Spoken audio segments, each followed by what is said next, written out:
We are joined now by a familiar face here in this program, Scott Dolch, who used to be the head of the Connecticut Restaurant Association.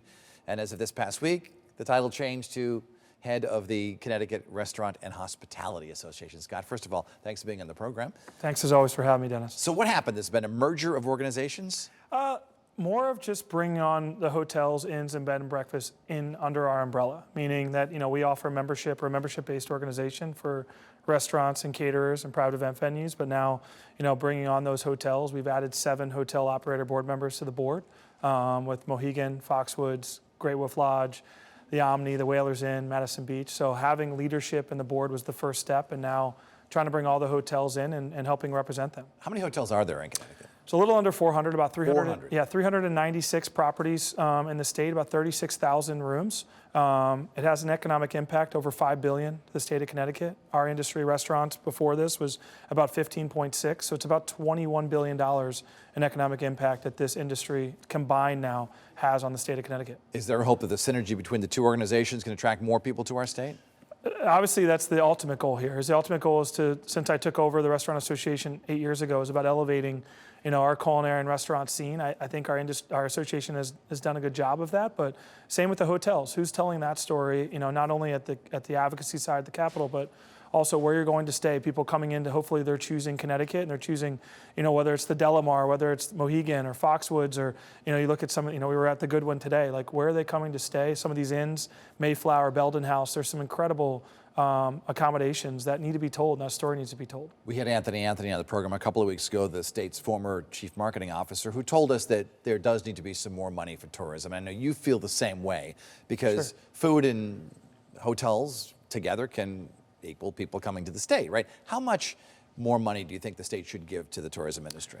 At a minimum, it should be a $20 million budget. What is it now? It's down to $4.5 million. It was at 12 just 2 years ago. So unfortunately, the state, I'm not pointing the finger at any one person, but as I tell the governor, legislative leaders, we can't work off of a $4 million budget. We need to have a competitive. Rhode Island spending close to about 16 to 18 million, Maine spending 23. I'm not comparing us to the I Love New York $100 million campaign or Michigan, but yeah, we need to be spending more dollars on tourism. No one is saying, hey, let's give some more money to tourism at the Capitol right now, because they're conscious of the budget.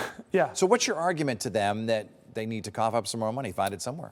Well, I think the big question is find it somewhere. Is you look at our industry, it generates $1.5 billion a year in sales tax back to the state. So when you're asking for $20 million off of 1.5, I think you need to reinvest in the who's bringing you the dollars in. Some of the leaders in Hartford are saying there's a hotel shortage. They need more hotel rooms. They do. And one of the big complaints that we've even received some people, if they come to Connecticut for a convention, they can't find a hotel in the city and they have to stay out by the airport or out in Rocky Hill, which they don't want to do.